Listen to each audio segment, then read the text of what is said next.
He tried to save his daughter 99 times and failed every single time. Now, only one chance remains, one life, one last attempt to save Domi. And this time, Min-suk will not fail. Min-suk awakens in the past, back at the moment where everything began. The day the zombie apocalypse instantly crumbled the world. As he sits there in silence, a glowing number floats above his head, 99. Before he can understand what it means, Domi walks into the room and asks her father what he's watching. Her innocent voice drags him into memories he can never escape. In his very first life, Min-suk failed to save her. Crushed by guilt and despair, he took his own life, only to awaken again before the apocalypse began. That was when he saw it for the first time, the number 99, hovering above his head. Panicked, Min-suk rushed to Domi's room and tried to escape with her. He barely made it outside before a zombie attacked him. Death. When he woke up again, the number had changed. 98. That was when he understood. Every death took one number. Every number was a life. Every life was another chance to save his precious daughter. Across dozens of lives, Min-suk abandoned morality, humanity, and mercy. He lied, killed, betrayed, and sacrificed everything just to keep Domi alive a little longer. Yet, no matter how many times he returned, no matter how much he prepared, the ending never changed. Eventually, he realized a horrifying truth. Even 100 lives, even 1,000, would never be enough to save her. Tears fill his eyes as Min-suk awakens once more. The number above his head is almost gone. This is it, the final attempt. As he prepares to leave, Domi walks in and asks, "Dad, what are you doing?" Seeing her shatters him. Knife still in hand, Min-suk rushes forward and pulls her into a tight embrace. He promises her, again, that he will protect her, that she must trust him, that this time will be different. In one of his past lives, Min-suk discovered a true haven, a fortified shelter protected by joint military forces, with medical teams from top universities treating survivors. Against all odds, order still existed there, a miracle in a dying world. But fate was cruel. Just before reaching the shelter, Domi took her final breath in his arms. Min-suk lived on for 40 more years in that ruined world, memorizing routes, stockpiling knowledge, preparing for one final return. When the time came, he visited Domi's grave, laid flowers upon it, and pulled the trigger. The world reset, back to the past, the final chance. As Min-suk opens the door to leave with Domi, something feels wrong. For the first time in 99 lives, he encounters something new, a variable. Frozen in shock, he hesitates, and zombies swarm him. He shoves Domi inside and slams the door shut. Her screams echo as teeth tear into his flesh. Despair consumes him. The number above his head hits 0, his final chance, gone. As his body collapses, memories flood his mind. Domi's laughter, her first steps, the way she called him Dad. Pain and rage twist together inside him. And then, something awakens, a will that refuses to end. A power born from love, not numbers. His hair turns blonde, his eyes burn red, his muscles surge beyond human limits. Min-suk rises, no longer human, no longer bound by the number above his head. He tears through the zombies with savage fury, not for revenge, not for survival, but to save his daughter. Seoul, Mapo District. Outside a supermarket, a furious soldier steps forward, rifle raised, finger tight on the trigger.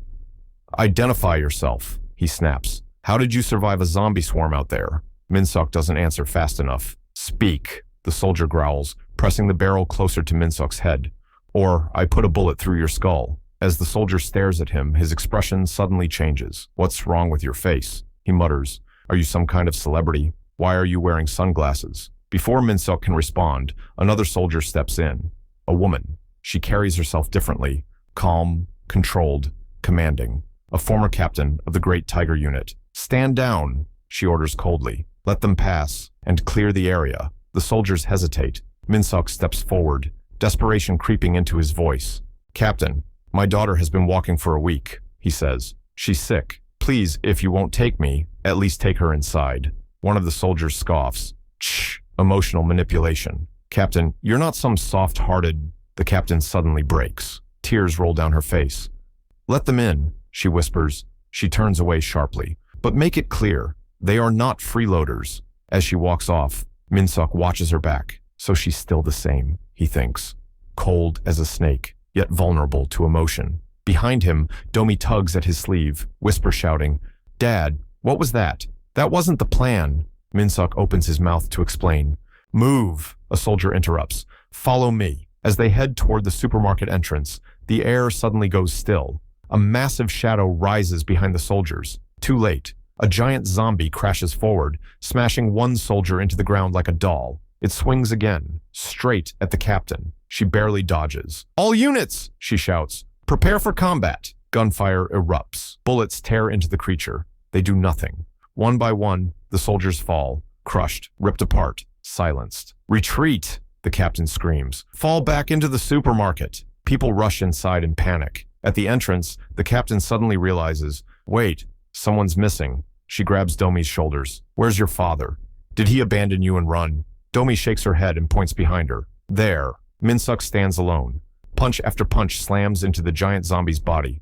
Bones crack. Flesh explodes. With a final roar, Minsuk tears the monster down with his bare hands. Silence. Fear grips every onlooker. A human who killed a giant zombie alone. Minsuk rushes to Domi of her, shaking. "I'm sorry," he says softly. "I broke my promise. I was scared. Scared you'd get hurt." A gun clicks. The captain points her weapon straight at his head. Her hands tremble. "Who are you?" she asks, fear clear in her eyes. Minsuk slowly removes his sunglasses. "I'm Minsuk," he says calmly. "Domi's father." Then, after a pause, "and a zombie expert." He explains quickly that he has studied zombies, analyzed their weaknesses, learned how to survive. He says he's grateful to work with them, that he looks forward to the future. The captain doesn't believe him. She steps closer and presses a knife to his neck. "Bullets couldn't stop that thing," she whispers, "but you killed it with your bare hands." Her eyes narrow. "Are you even human?" Minsuk raises his hands calmly. "No," he says. "The gunshots did have an effect. The creature was already weakened. I only landed the final blow." The captain's eyes narrow. "You expect me to believe that? That thing was an eater," Minsuk continues. "A fused zombie, born when two infected bodies merge into one. They have tremendous strength, but they're not invincible. Every eater has a weakness." He taps his jaw. "In this case, it was there." Silence follows. The captain studies him carefully, then gestures toward his face. "Then explain your eyes." Minsuk exhales. "A genetic condition. I lack melanin." He adjusts his sunglasses. "The stairs make me uncomfortable. That's why I wear them." He looks directly at her. "Do I look like a zombie to you now?" The captain hesitates. A zombie wouldn't protect its own child. With a sharp breath, she lowers her weapon. "Let them in." As the gates close behind them, the sight of fallen soldiers catches the captain's eye. Her expression hardens with grief. A surviving soldier rushes over. "Captain, are you all right?" She kicks his boot aside. "In an emergency, civilians come first," she snaps. "Always." The soldier protests. "We panicked." She cuts him off instantly. "Do that again, and I'll kill you myself before a zombie does." Silence. Inside the supermarket, Domi clasps her hands together. "Thank God," she whispers. "Dad didn't get caught." She looks up at Minsuk. "How can you be so bad at lying?" Minsuk sighs. "Because the captain isn't someone who draws her weapon recklessly." Domi blinks. "You know her?" He stiffens. "No." Then, awkwardly, he turns away. "I'll get something to eat. Stay here." As Minsuk steps away from the chaos, his mind drifts. Before they entered the supermarket, Domi had grabbed his sleeve, her fingers trembling. "Dad," she whispered, "promise me, don't tell anyone you're different." Minsuk had paused, then looked at her. "I promise," he said softly, back in the present. Standing inside the supermarket, Minsuk tightens his fists. If people discover the truth, panic will tear this place apart. When he returns later, Domi is asleep. Minsuk watches her chest rise and fall, his thoughts heavy. Why are the zombies moving faster in this life? Why are they changing? Then it hits him. Ever since he changed, the zombies have been drawn to him, as if they recognize him, as if they want him erased. A variable. Minsuk steps outside into the forest, alone. Zombies emerge from the darkness, surrounding him. He clenches his fists. "Let's finish this," he mutters, "before my daughter wakes up." They rush him. One by one, Minsuk tears through them, crushing skulls, ripping limbs, reducing bodies to pulp. When the numbers grow too large, he draws dual axes and swings. One strike, dozens fall. By dawn, not a single zombie remains. Back at the supermarket, Domi wakes up. Minsuk smiles. "You're awake, sweetheart." He hands her a warm meal. Eat up.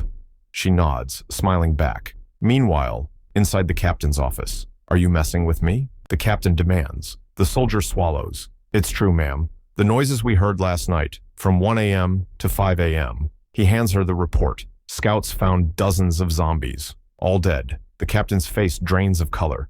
Did they fight each other? Then her eyes widen. Evacuate the supermarket, she shouts. Now. Inside the supermarket, a man presses his face against the glass, staring outside in disbelief. There are no zombies. The words spread like wildfire. Civilians rush forward. Cheers erupt as people realize the streets are empty. No movement, no groans, no shadows. They're gone! Domi looks up excitedly. Dad, I think the zombies are gone. Min-seok doesn't relax. Keep your helmet on, he says firmly. Don't let your guard down. Before anyone can respond, the metal doors slide open. The captain enters with her soldiers. Attention, she announces. All nearby zombies have been eradicated. The supermarket explodes in cheers once more, but the captain raises her hand. We will be evacuating immediately. Silence. Shock ripples through the crowd. Evacuate, someone shouts. Why? The captain's voice remains steady. 3 days ago, just before we lost communication, we were in direct contact with a military unit. She pauses. The 2nd Mechanized Infantry Brigade, the last surviving brigade in the Gyeonggi region. Murmurs grow louder.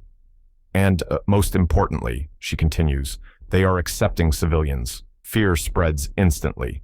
You want us to leave because of one radio message? Someone yells. There's no need to worry, the captain replies. I know who sent it. His call sign is Blue Hawk. Some recognize the name. If the message came from him, she says firmly, we can trust it. The crowd isn't convinced. Voices turn hostile. This is reckless. You're making decisions based on emotion. If a man were leading us, none of this would have happened. Before the situation explodes, Min-seok steps forward. No zombies will return, he says calmly. All eyes turn to him. Who are you? Someone demands. The captain answers before he can. The expert. Min-seok looks at the crowd. Staying here means we're meat on a platter, he says. Is that what you call survival? No one responds. If you refuse the soldiers, he continues, can you survive on your own? Murmurs spread. No. Without them, we'd already be dead. He's right. One by one, people step forward. We'll go. The captain stares at Min-seok, stunned. Who are you? She straightens and raises her voice. I am Cha-hye-ri, she declares, and I will get every one of you to safety. Trucks filled with soldiers roll out first. Behind them, buses packed with civilians follow. The convoy moves cautiously. Suddenly, Captain, a soldier shouts. Zombie spotted. More figures emerge. Engagement confirmed. The captain orders. Begin operation. Soldiers fire loud flares and create noise, luring the zombies away from the civilians. But the undead keep coming. They're catching up. Move to the broken bridge, the captain commands. Prepare for a U-turn. It isn't enough. The zombies close in. Then, a deafening roar shakes the road. A road roller crashes through the horde, flattening zombies like insects. Bodies explode under steel. Min-seok stands atop the machine, eyes cold, muscles tense. He crushes everything in his path. The captain and soldiers stare in disbelief as he clears the rear, one sweep at a time, turning the road into silence. With Min-seok guarding the back, the convoy pushes forward, and at last, they reach the 2nd Mechanized Infantry Brigade. Safe, for now. In Min-seok's previous lives, this unit had survived longer than most, a key stronghold that endured under unyielding leadership. They reach the brigade in just 8 days. As the convoy nears the gates, exhausted soldiers turn toward Min-seok. Hey, thanks for saving us back there. Others nod, voices filled with respect. At the entrance, Captain Cha-hye-ri steps forward. Thank you, she says quietly. A soldier from the brigade greets them and salutes. Captain Cha, welcome back. She returns the salute. Where is Colonel Cha? The soldier's expression stiffens. Rear gate, ma'am. Engaging zombies alone. Rear gate. Brigade perimeter. 35 minutes. A soldier shouts from the watchtower. That's a new record. Colonel Cha wipes blackened blood from his axe without looking up. Like I always say, he replies casually. Axes are better than guns. He nudges a corpse aside with his boot. Way more satisfying to slice them myself. A nearby soldier shakes his head nervously. Sir, you should really use a gun next time. What if it bites you? The colonel snorts. Once you reach my level, he says calmly, you start seeing right through them. He lifts his axe again, eyes sharp and unreadable.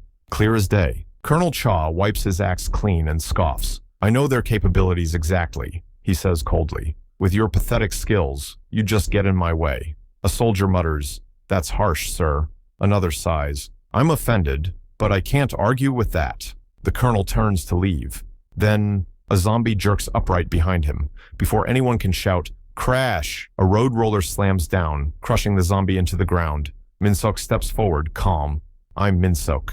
Colonel Cha locks eyes with him. Without warning, the colonel swings his axe straight for Min-seok's head. Sir! A soldier screams. You can't attack civilians! Clang. Min-seok stops the axe with his bare hand. The soldiers freeze in horror.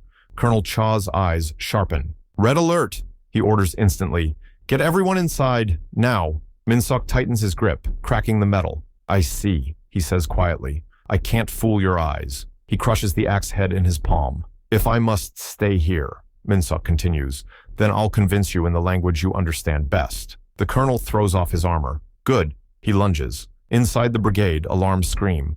Red alert! Evacuate civilians to the shelter. As people rush underground, Captain Guak grabs Captain Cha by the arm, gun raised. Who is that man fighting the colonel? A shockwave explodes outward. Min-seok's punch smashes through a concrete wall. Colonel Cha skids back, laughing darkly. You still claim to be human? With that strength? He kicks. Min-seok deflects, vanishes, and reappears behind him, his fist stopping inches short. Colonel Cha snarls. Why are you holding back? Min-seok doesn't deny it. If I go all out, he says evenly, I might kill you, Colonel. Silence. The colonel exhales slowly. He knows it's true. What are you? He asks. I want your protection, Min-seok replies. The colonel laughs. Why would a monster like you need protection? Min-seok's eyes soften. It's not for me, he says. It's for my daughter. He bows his head. Let her and the others stay here. In exchange, I'll do anything. The colonel turns away. The civilians can stay, he says, but you are the problem. Min-seok answers immediately. Isolation. Lock me up. Separate confinement inside the shelter. Whispers spread among the soldiers. Among the civilians. Confinement cell chains bind Min-seok's arms. Footsteps. Dad. Min-seok looks up, shocked. Domi, are you okay? She nods quickly. I'm fine. The soldiers are taking good care of me. His voice trembles. I'm sorry. I broke my promise. She steps closer, gripping the bars. If it weren't for you, she says, none of us would have made it here. She smiles through tears. So lift your head. No matter what they say, I'll always believe in you. She waves. Goodbye, Dad. After she leaves, a soldier approaches. Min-seok, the colonel wants to see you. Colonel's office. We picked up a survivor signal, Colonel Cha says. I'm sending an elite team. He turns. You said you'd do anything for your daughter. Min-seok snaps the chains apart like paper. When do we leave? The colonel smirks. Right now. Midnight. Beneath the ruins. Deep under the collapsed city, civilians hide in silence. Broken concrete. Darkness. Breath held tight. Then, a baby cries. Mama, Dada. The sound echoes. People shift uneasily. Make it stop, someone hisses. You'll get us all killed. A woman snaps back, furious. It's a baby. What do you expect? Silence.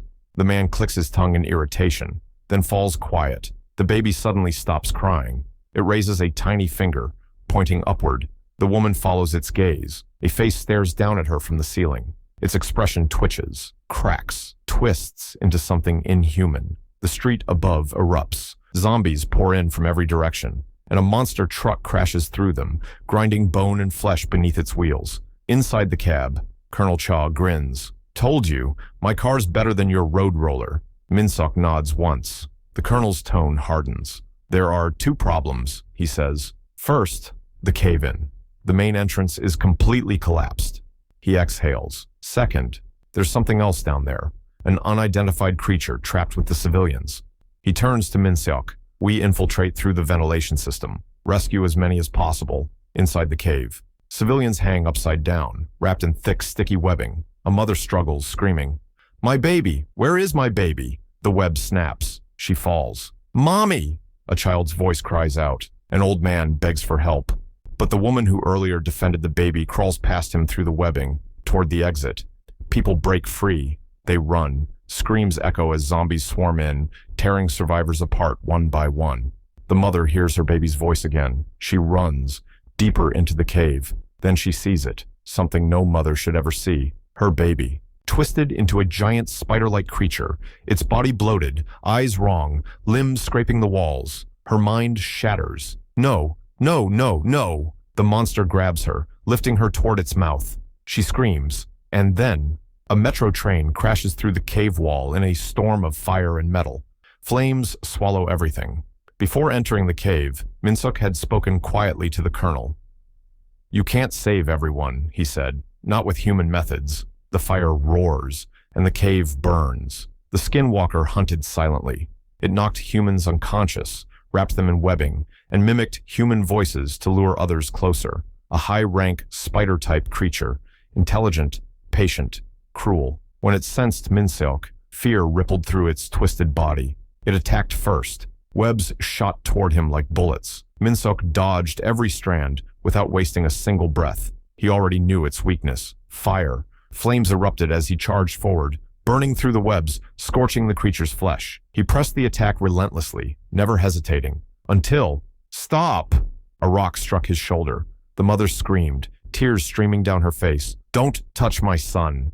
That moment of hesitation was enough. The skinwalker struck. A massive limb slammed into Minsuk's chest, sending him flying into the cavern wall. Before he could rise, the creature lunged, mouth opening wide to swallow him whole. Minsuk rolled beneath it. As the monster reared back, something flashed through his mind. "No matter what anyone says, I trust you, Dad, so lift your head." He lifted his head and smashed it straight into the ground. The impact shattered the stone beneath the skinwalker. Before it could react, Minsuk punched upward, crushing its chin and launching the creature across the cave. He didn't stop. Punch, kick, elbow. Again, again, again. The skinwalker collapsed, its body twitching, pitiful. It let out a broken, warped cry. Minsuk leaned close. "That sound," he said coldly. "That's the only thing you're allowed to make." His fists rained down. The creature screamed. Those screams echoed through the tunnel, reaching the survivors who were desperately holding a metal door shut to keep zombies out. One of them whispered, terrified, "Is that thing even a zombie?" Another snapped back, "Shut up and hold the door." Smoke suddenly flooded the room. Panic spread. People coughed, cried, prayed. Then, silence. The screaming stopped. The pounding stopped. Suddenly, boom! The metal door burst open. Minsuk stood there, smoke rolling behind him. Above ground, Colonel Cha and the soldiers watched in disbelief as 37 survivors emerged, alive. Escape had been thought impossible. During the rescue, a soldier noticed something strange. A small cocoon, woven from webbing. They cut it open carefully. Inside, a baby, alive, unharmed, the same child the mother had lost. She collapsed to her knees, sobbing. From that day on, Minsuk became known inside the brigade as the Man of Miracles. But not everyone walked away untouched. One of the soldiers from the rescue mission fell ill days later. The report was brief. Cause, a mosquito bite. The people from the brigade celebrated the rescue mission all night. Colonel Cha praised Minsuk, saying that when he saw him for the first time, he knew Minsuk was capable of something big, but he never thought he would do so well. He wished him to keep up the good work. Then he spoke to everyone. "On a day like this, we should be partying all night, but let's keep it simple. If we get too drunk, the ones who left this hell first will feel sad, won't they? Let's make a toast to those who left this hell first, and to us, who will survive until the end."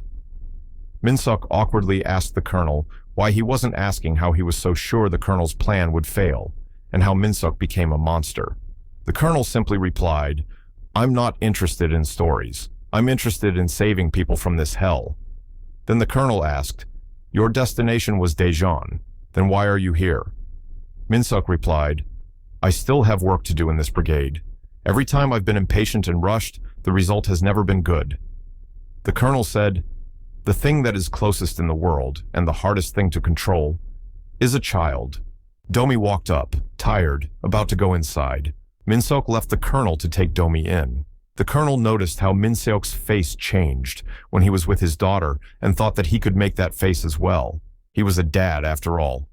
"Drunk," he muttered. "Daejeon, huh? I'm sorry, Minsuk. I don't think I can let you go so easily. Thanks to you, I can make a plan again. Lee Cha's plan." A soldier walked toward the colonel, pale, grabbing the back of his neck. As Min-seok walked with Domi, he recalled Colonel Cha's words. He called her name. Domi, I have something I want to ask you. Aren't you scared? Even though I look completely different now, you accepted me as your dad without hesitation. He asked again, Aren't you scared of Dad? She replied, I am. I was scared every single day, scared that one day you might kill me too. You know, it's too hard to pretend anymore. So tell me, where is my real dad, you monster bastard? Dad, Domi called out, snapping Min-seok out of his imagination. She looked at him worriedly. What are you thinking so hard about? He shrugged it off. Nothing. Then he asked, How's your cough? I don't know, she replied. It just won't stop. Go inside, Min-seok said. I'll go get some medicine. Suddenly his expression turned frightening. He threw his hand toward Domi. She screamed and closed her eyes. When she opened them, she saw Min-seok's hand gripping the air. Startled, she asked, What's the matter? It's a mosquito, Min-seok replied. At that moment, the sirens went off for evacuation. The soldier who had gone to the colonel suddenly turned into a zombie and attacked him, leaping into the air. Colonel Cha grabbed him by the neck with 230.5 kilograms of force, a strength that surpassed the brigade's records. The Blue Hawk soars across the battlefield, Colonel Cha screamed at the soldiers to evacuate and shouted at the panicked ones, Hey, do you all want to die? They immediately began evacuating. Furious, Colonel Cha looked at the dead zombie and muttered, This fucking virus, but how did it crawl all the way into my brigade? He noticed a bite mark on the zombie's neck. More zombies appeared in front of him. He grabbed a stick and started swinging at them, ordering the surviving soldiers, Bring my gear and find Min-seok. Hurry up. How dare you run wild like this without knowing where you are? This is my territory. He swung the stick relentlessly. Inside the shelter, Min-seok made his daughter wear a helmet and covered her with cloth. She asked, Isn't this too much this time? What kind of zombies are these? Moskri, Min-seok explained. They're super small mosquito-type zombies. If you're bitten, you eventually turn into a zombie. His eyes darkened. I didn't expect this variant in this life. This is the first time I've encountered it. He clenched his fists. If Domi dies, everything ends. The Moskri has a main body somewhere. Captain Cha received reports. Mosquito-type zombies, she muttered. Minimize skin exposure. She ordered internal suppression immediately. Then, Captain, one zombie outside. It's strange, the soldier added.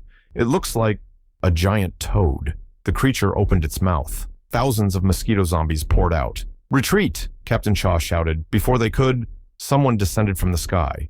Min-seok, a flamethrower ignited. The swarm turned to ash. The toad fled. Min-seok chased it. Captain Cha followed with Min-seok in a jeep. That thing caused all this? She asked. Yes. Deep in the forest, the toad entered a cave and communicated with something inside. A being emerged, a slider host. Human-like head, 5 eyes. A grin stretched ear to ear. Its true body hid in darkness, so it's not easy to find, Min-seok said quietly.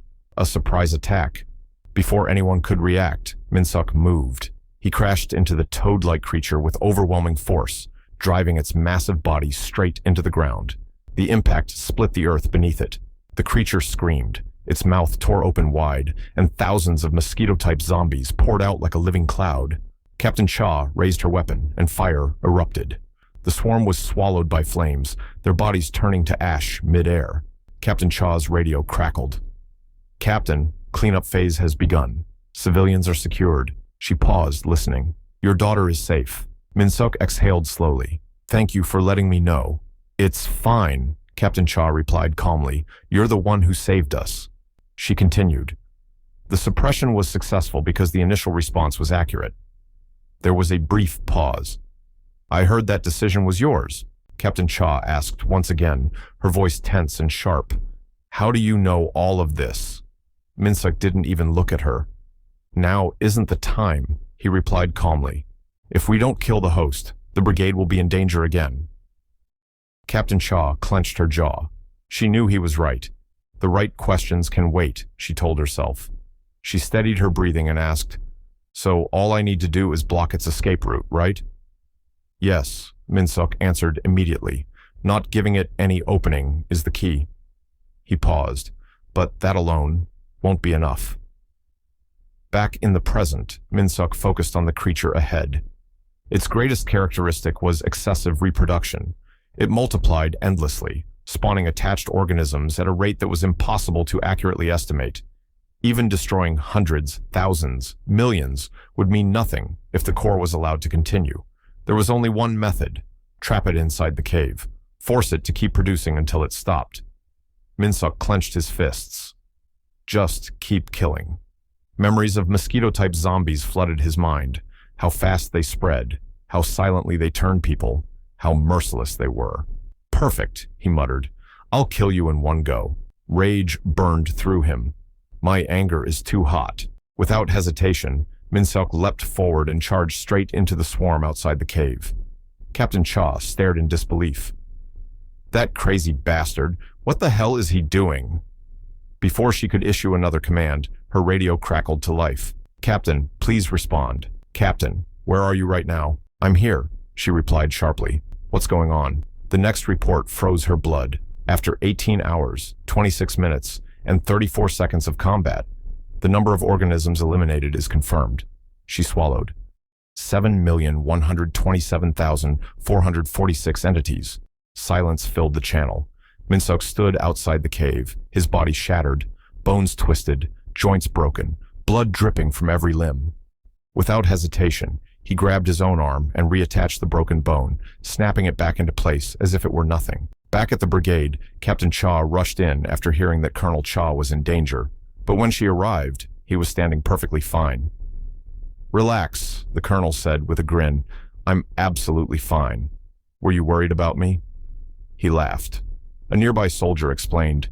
The colonel fought barehanded the entire time until all civilians were evacuated. Captain Cha sighed heavily. Idiot, she muttered to herself. Why did I worry about a monster brute like him? The colonel changed the subject casually. You came alone, he said. Where's Min-suk? Did you take care of the toad's main body? She shook her head. I don't know. The next day, at dawn, Min-suk returned to the brigade. His body was covered in blood. His clothes were torn apart. Dried black stains marked where wounds had already closed, yet he was smiling. Captain Cha stood outside, gripping a cold soda can in her hand. She lifted it, lowered it, then lifted it again, practicing what she would say. Ah! She suddenly shouted, startling herself. I can't do this, she muttered under her breath. Why should I even try to talk to someone who lies to me? She sighed and leaned back. But still, she said quietly, it's only right to say hello. He saved the brigade. Her eyes shifted toward the training ground. She spotted Colonel Cha standing there, Min-suk beside him. If it's the three of us, she thought, it won't be that awkward, right? She took a step forward. Then she stopped. She heard the colonel's voice. What did you just say? Min-suk answered calmly, without hesitation. Exactly what I said. Domi and I are leaving tonight. The words hit Captain Cha like a shock. For Daejeon? The colonel asked. If you're leaving for Daejeon, how can I stop you? He paused, then added seriously. But you don't have to leave. What if something more terrifying than a slider appears? Until the brigade is fully strengthened, people here will die. Min-suk cut him off. Why should I? The colonel blinked. Why should I do that for the brigade? Min-suk continued coldly. Whether the people here live or die has nothing to do with me. Captain Cha stepped forward without realizing it. Are those words serious?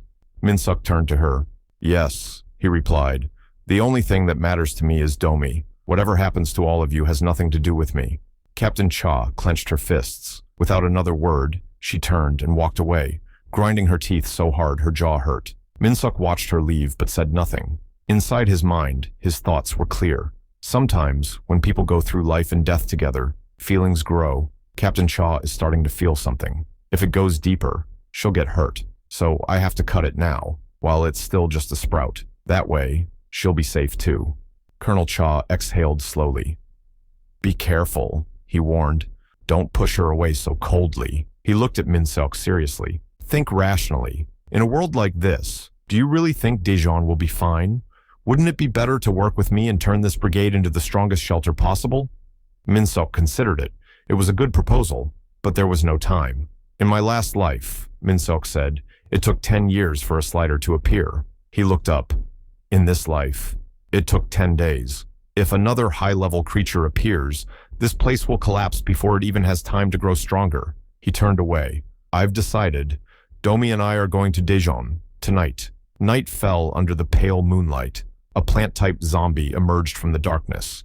Minsuk climbed onto the road roller and crushed it without hesitation. Crunch. The machine rolled forward, reducing the creature to pulp. As the engine rumbled, Minsuk recalled something he had said earlier, before the colonel could even respond. "Colonel," he had said, "aren't you curious? The most perfect shelter. It's everyone's dream, isn't it?" He looked ahead. Let's confirm it with our own eyes. The survival city, Daejeon. At the north end of the Miho River, lightning split the sky.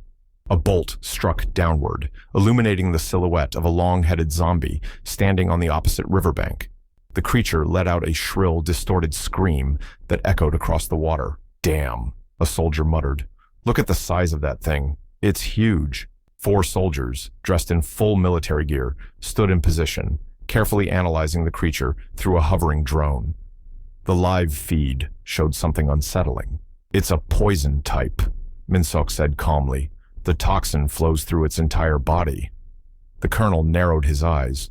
"Then what do we do?" Minsuk answered without hesitation. "There's only one option left. Reach Daejeon." He continued, pointing at the screen. "It's nocturnal. When exposed to ultraviolet light, the poison secreted from its body hardens. Its agility drops significantly. At that moment, if we sever the protruding structure on its head, we can kill it." The colonel turned to a nearby soldier. "Any other biological reactions in the area?" The soldier checked his instruments and shook his head. "None." "Good," the colonel said. "We rest here. You, maintain the armor." "Yes, sir." Nearby, 2 soldiers whispered quietly. "How does Minsuk know so much about zombies?" one asked. "It's suspicious." The other shrugged. "Because he's an expert." "Expert or not," the first soldier replied. "Did he experience the outbreak before us?" Even the colonel. "We don't have many shells left, yet he trusts that guy enough to use them. Does that make any sense?" As he continued talking, unaware, the colonel appeared behind him. The soldier didn't notice and kept going. Honestly, the colonel's lost his bam. The colonel struck him hard across the head, knocking him sideways. "Watch your mouth," he said coldly. Nearby, Domi stood up slowly, rubbing her legs after crouching for too long. Minsuk stepped up behind her. "Domi," she dropped her umbrella and screamed. "Dad!" "What happened?" Minsuk asked quickly. She glared at him. "Don't appear out of nowhere like that. I'm still getting used to Daddy's new face, okay?" "I'm sorry," Minsuk said quietly. Seeing her confused expression, he awkwardly began rambling. "Dad has changed a lot. Daddy doesn't really look like Daddy anymore. But I'm grateful to still be your daddy." He stopped himself. What am I even saying? This wasn't what he wanted to ask. There was a question that had been circling in his heart for a long time, one he could never bring himself to ask because he was afraid of the answer. "Why did you accept me, even after I became a monster?" Suddenly, Domi spoke, snapping him out of his thoughts. "Your eyes are the same." Minsuk blinked. "These red eyes?" She shook her head. "No, not that. When I was 7, the day we sent Mom away, from that day until now, Daddy always had those eyes." She looked up at him. "Eyes that looked at me like I was the most pitiful person in the world. Eyes that always seemed sorry. Like you were apologizing just by looking." She smiled faintly. "Honestly, it annoyed me. The most pitiful person in the world was Daddy." Her voice softened. "But 2 weeks ago, when the front door opened and someone covered in blood walked in, I saw those eyes again." She met his gaze. "The only person in the world who looks at me with eyes that warm is Daddy." The morning sun rose. The colonel raised his hand. "Fire!" Gunfire erupted. The long-headed zombie screamed as rounds tore into its hardened body. Minsuk leapt forward. He jumped high, crossed both axes, and brought them down. Slash! The creature's head split clean in 2. The zombie collapsed into the riverbank. The soldier who had mocked Minsuk earlier stared, speechless. The colonel patted Minsuk on the shoulder. "Now, you see why I trust him." Minsuk stood over the corpse, blood dripping from his axes. In his 99th life, it had taken him 378 days to reach Daejeon. In his 100th life, it took only 14 days. At last, they stood before the Daejeon they had hoped for. 11 days ago, Daejeon, 3 days after the outbreak. "This is Alpha Unit. Hostiles neutralized." The announcement echoed through the command room, which was packed wall to wall with communication equipment. Screens flickered nonstop. Maps, drone feeds, casualty reports, red warnings blinking without pause. A soldier suddenly shouted, unable to contain his excitement. "Commander, we did it! We successfully defended the Daejeon line." Relief rippled through the room. Brief, fragile. The same soldier continued, his voice dropping. "But every unit sent to the other lines has either been wiped out, or we've lost all contact with them." Silence followed. "The only place still standing," he finished, "is Daejeon." The commander slowly turned. "What's the status of V1?" he demanded. The answer came immediately. "Nothing, sir. No further contact for over an hour." The commander slammed his fist against the table. "Too fast. The infection is spreading too fast. How are we supposed to fight a crisis like this? Is this the end of South Korea?" His breathing steadied as another thought surfaced. "No, we held the line." "Alpha Unit," he said firmly. "Request to expand operations into the Dunsan district." The commander stared at the map for a long moment, then nodded. "Approved. Complete the mission at all costs." "Understood," the Alpha Unit leader replied. As Alpha Unit advanced, something unexpected appeared in their path. A human-like zombie stood atop a tower, gazing down at them from outside the Daejeon district. An unidentified variable. Present. Arrival at Daejeon.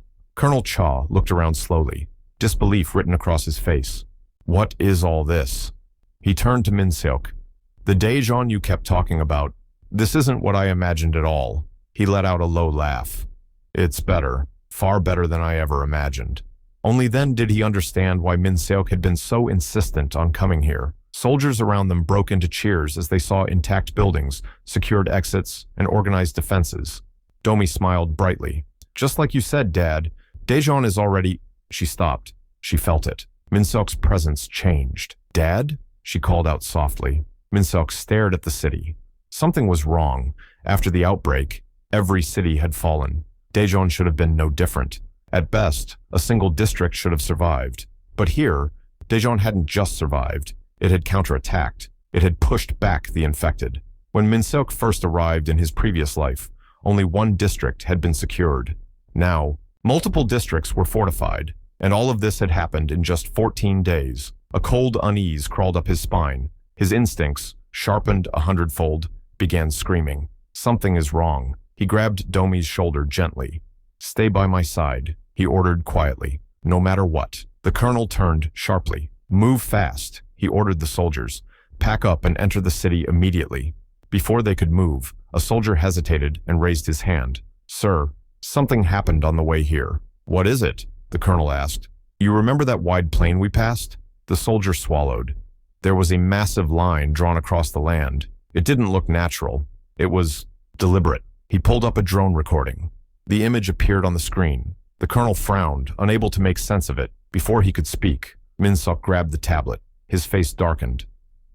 At the same time, Daejeon Tower. Inside the Daejeon Tower, an individual reported calmly, 10 suspicious individuals confirmed near Suyangsan Mountain. The person they were reporting to stood in the shadows, back turned. "Bring them here," the figure said, "without fail. Treat them with the utmost respect. Only then will she be pleased." Min Seok stared at the image. He recognized it, the being shown in the recording. It was the same entity that had granted him 100 chances to travel back in time, and somewhere else, that being waited patiently for Min Seok to arrive. Daejeon Square. Somewhere under the pale moonlight, people gathered. A low murmur filled the square. Fear, exhaustion, grief, all mixing into one restless noise. Then a voice rang out, strong, clear, echoing across the crowd. A flickering flame in the wind. The crowd slowly fell silent. "Just 2 weeks ago, we were like candles before the storm." The voice continued. "We lost our beloved families and friends. All hope, all joy, was snuffed out." Faces darkened. Some lowered their heads. Others clenched their fists, teeth trembling. The voice rose again. And then, before us, he appeared. The figure stepped into the light. "His name is Baek Do-hyun." For a split second, the crowd froze. Then it exploded. "He's here! He's here!" Cheers erupted as people pushed forward, eyes shining with fanatic relief. "Baek Do-hyun, the mayor of Daejeon." Baek Do-hyun raised his hand, and the crowd quieted instantly. "We now face a new crisis," he declared. "Unlike anything before, this is not our crisis alone. This is a crisis for all of humanity." He paused. And yet, we survived. His gaze swept across the people. Beloved citizens of Daejeon, do you truly believe our survival was mere chance? No, he continued, voice growing stronger. We are the flame of this land, the hope that blazes again. The crowd screamed in gratitude, voices cracking with emotion. Baek Do-hyun spread his arms wide. I vow this. The final flame will never be extinguished. I, Baek Do-hyun, will become the fuel to protect this radiant city, to the very end. Thunderous applause shook the square. Colonel Cha watched from a distance, stunned. He turned to Min Seok. Is this the Daejeon you were talking about? Min Seok didn't answer immediately. No, he finally said. This is the first time I've seen something like this. His eyes narrowed.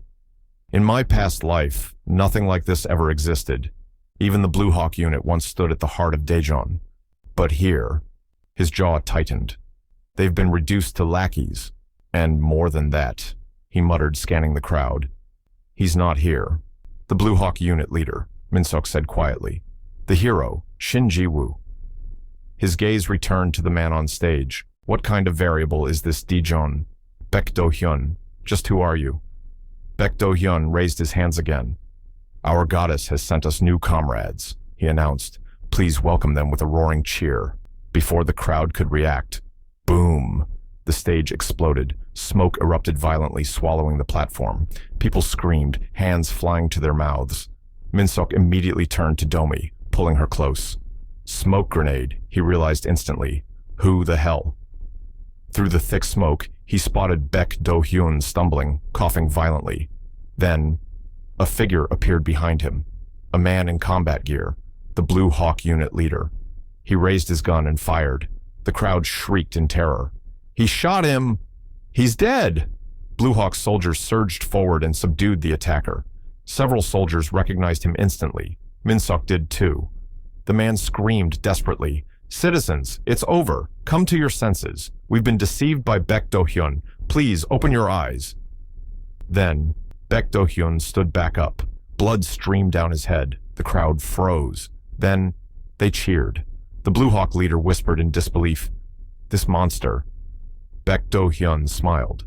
Today, he declared, is truly a blessed day. He pointed toward the restrained man. For today, that vile demon tried to kill me. Baek Do-hyun. He raised his voice. And finally, the demon Shin Ji-woo will be executed. The crowd roared in fury. Execute him! Kill the demon! The soldier was locked into a pillory. Judgment! Judgment! The noise became deafening. Baek Do-hyun raised one hand. Silence fell instantly. Beloved citizens, he said softly, thank you. The reason I could rise again, standing before death itself, is because you were with me. He smiled warmly. You truly are the citizens of the Miracle City. The crowd went completely mad with devotion, cheers echoing endlessly into the night. Min Seok stared at the scene, his blood running cold. This isn't salvation, he realized. This is worship. A question kept circling in Min Seok's mind. The strange accident he had experienced, the strange presence he had sensed before. Could I really be the only one? The anxiety he felt before entering Daejeon wasn't fear. It was recognition. Everything he had experienced so far began fitting together like pieces of a complex puzzle, slowly revealing a truth he didn't want to accept. Baek Do-hyun. He's the same as me. Inside a tall building, Daejeon. In a room high above the city, a soldier voiced his unease. Colonel, we should leave Daejeon as soon as possible and return to the brigade. Another soldier nodded immediately. I agree. The electricity here, the water supply, it's unbelievable.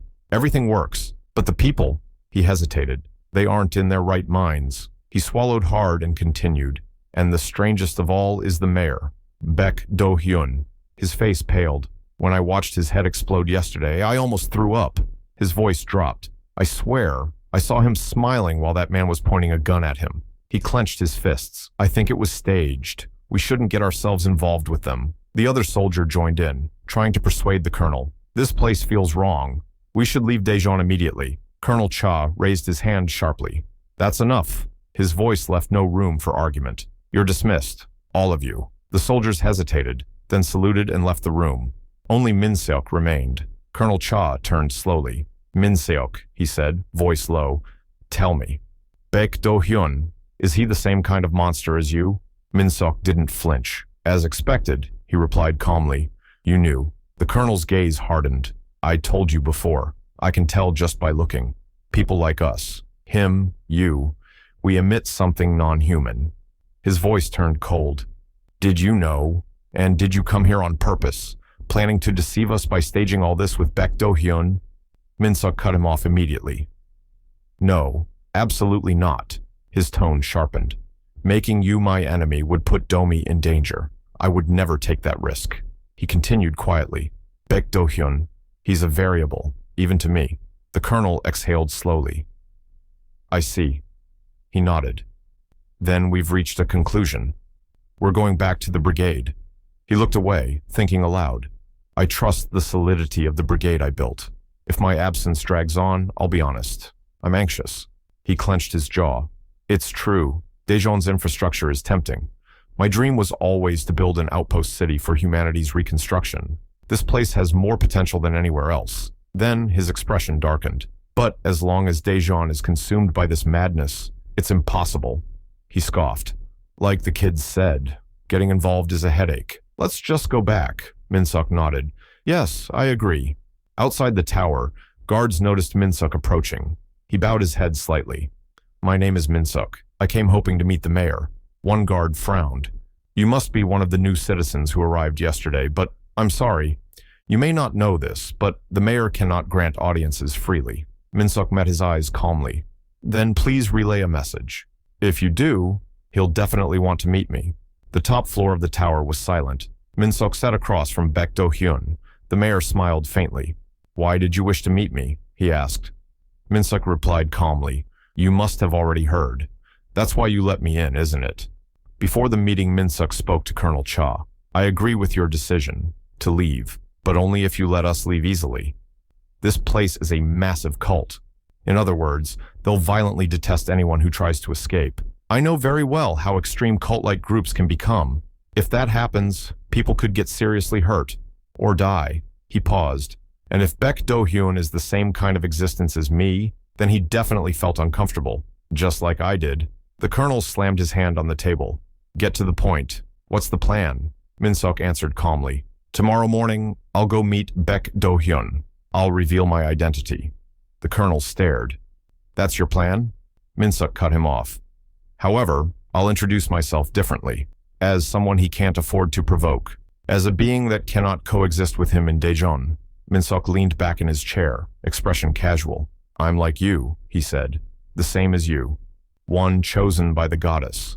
Baek Do-hyun's smile faded. So, you're saying you're an agent too?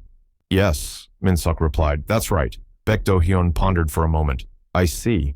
Then, he slammed Min-seok to the floor. The impact cracked the tiles. Baek Do-hyun pressed him down with overwhelming force. How laughable, he said coldly. A wretch like you dares to compare himself to me? He leaned closer, eyes burning. Show me. Prove it. We've proved that you're truly chosen by the goddess, or I'll tear you apart as nothing more than a silver-tongued demon.